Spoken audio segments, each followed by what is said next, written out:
will be more a kind of visual survey to sort of give you an idea of what are really the urgent issues that are confronting architects or anyone involved in the built environment in the last few decades. But of course, I myself, my expertise is really in the 20th and also particular post-war history and theory and what's happening in architecture and what were the ideas that were developed. So, as you have probably gotten a sense from Tao, his architecture practice or the history of and where ideas come from are not static. They also do not have a single point of origin. There's a lot of intersection of ideas, and there were multiple points of origin. So today I'm just really going to cover a lot of the urgent issues today has to do with something that happened actually a little further back. So I'm going to divide my talk into two parts, and I'm going to count on Jay to kind of give me the time watch because I tend to get really excited about these. So the first part will be really looking at the couple of decades after World War II, what actually happened to the world and how, so that it can give you an idea of why some of these issues not only were they not resolved and almost impossible to still be resolved, but they are still very urgent. So let's start. This is how the world looks today, with the exception of, I don't know how well you can see this. Let's see. The blue refers to all the members of the United Nations, meaning the world today is understood in terms of national identities, nation. Usually people ask you about you define your identity based on nations. Where are you from? China. That's what usually you say that, and there is some assumption that carries with it. There's some exceptions, like these where they are still kind of, they are not sovereign states, so they are still kind of either an American, a US territory, or still a French colony, and so on. Let's look at how the world became so blue today. Number of things. Of course, there were two wars. I want to focus more on the second one because a number of things still, because that particular war was also understood in many terms, the kind of consequence of the war, including why what we get, the national paradigm of definition of the world, is still very much traced back to World War II. What happened in World War II, you see, when the war ends, this was how the world looks like. It's not that blue. It's actually quite colorful. What are the colors? You don't have to worry about this so much for today. It's really a quick background. They are all different colonies, French colonies, the US colony, British colonies, and so on. There was still, the world is still understood up to this point as a combination of nation states, colonies, as well as, I will get there later, just to talk a little bit about how the world up to 1990 were understood in three big portions. So very quickly first, so 45, the United Nations, many of you probably know your history better than me. I needed this to foreground for you the issues that follow. Sometime in the summer of 1945, in part owing to this guy called Wendell Willkie, who write this really small book called One World and have a very passionate appeal about how the only way we can kind of move forward and prevent any world wars is to have a kind of global and international governance, a government that can sort of mediate the issues at a global scale. So the United Nations was formed in 1945. And one of the most historic speech was given by then Prime Minister of the UK at the time, Winston Churchill, a very famous speech that he gave in the US in Westminster College in Missouri, where he basically made an argument of the notion of the Commonwealth, that all the what happened, of course, amongst the other things that emerged out of World War II is the victory of the Allied nations. And the Allied nations were really led by primarily the English-speaking USA and the UK, of course, the French and so on as well. But predominantly, post-war 1945 was also really understood as the American sort of face in terms of world powers. So here he was really talking about how the United Nations has to be a kind of fraternal associations. And so I'm just going to read very quickly because it's probably better than... If the population of the English-speaking Commonwealth be added to that of the United States with all that such cooperation implies in the air, sea, all over the globe, and in science and in industry, so you see already territorial, technological, and in moral force, there will be no quivering, precarious balance of power to offer its temptation to ambition or adventure. On the contrary, there will be an overwhelming assurance of security. So this idea, the twin idea of global security as well as freedom, was very much the main kind of slogans or ideas that came out of this this time.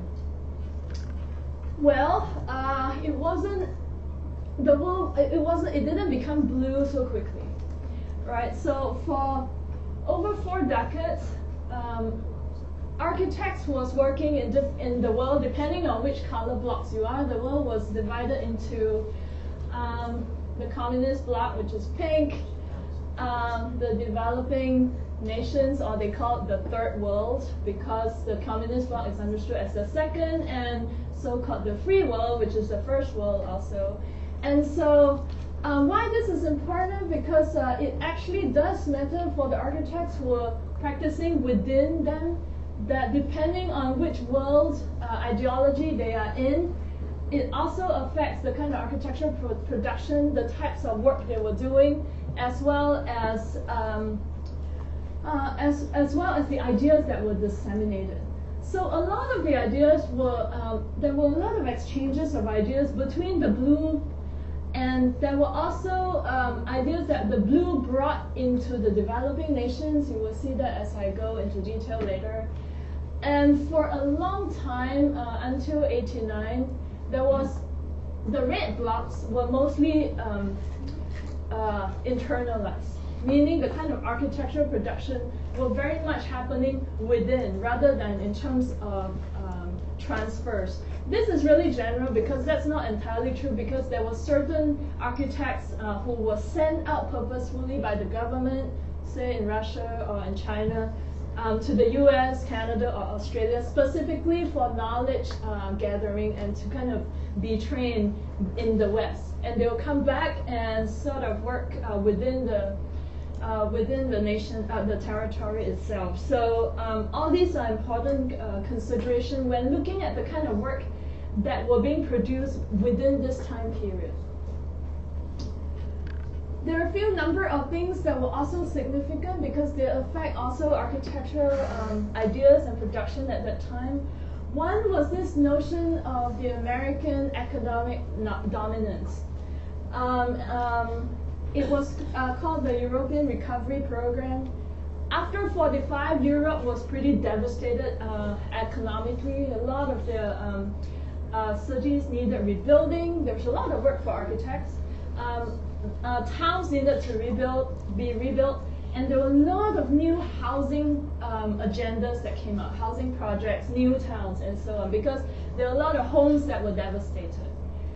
But they were not, because of the war, they had been very devastated economically, so the US came in a way as a big brother, under the watch of President Harry Truman, who basically announced shortly after the war that essentially the US Congress will help the recovery of Europe. So what it did was to pump in it was known as the Marshall Plans. These were all the nations that were helped by the US.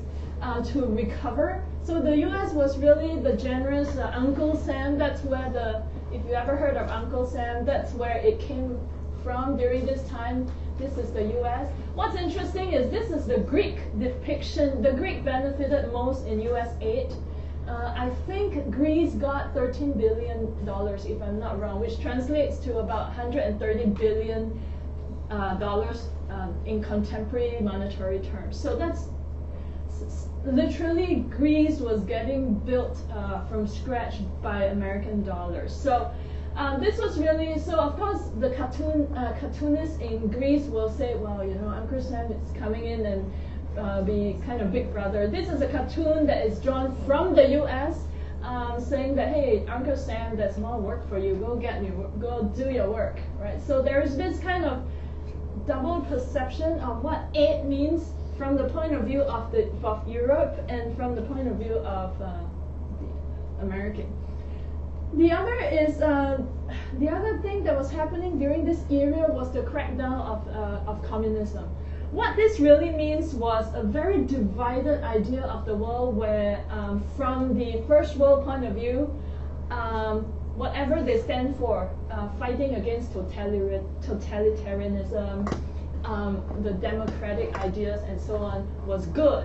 Communism was bad. So it's sort of this kind of very simplistic black and white idea of the world resulted in an entire decade, about 47 to 57, of cracking down and persecution of all those who are suspect of being communists. A lot of architects were, don't quote me on this, I know this because I'm very nerdy, but a lot of architects were involved either as spies or actually also kind of called in because some of the projects were understood as being one way or another. So don't think buildings are neutral. Buildings carry a lot of significance in them, and that's why we're learning, because you want to know what you're making is actually what it's trying to say, especially for people who read into building, and even layperson can read into buildings. So the whole so this actually is a really quick background. I want to get into the issues of the contemporary already, and comb through 12 issues. But this is during the period up to the entire Cold War. The Cold War was really, the end of the Cold War was marked by a number of key events, including the fall of the Berlin Wall in 89-90, as well as the opening up of China to the world in the same period, and a few other global issues like in Africa and so on, and the resolution of Vietnam War. There's a whole bunch of resolutions and agreements to kind of, and handshaking to mark the end of the Cold War. So what we're really looking now is in terms of contemporary, in terms of understanding the contemporary in historical time, is we're looking at the last three decades or so, post 1970s. From 1980s, the road towards the first map that you saw, the blue-colored world of independent nations. So that's really the context. Okay, I will not, since Tao already covered a lot on the modern, I just want to do a little recap regarding the modern.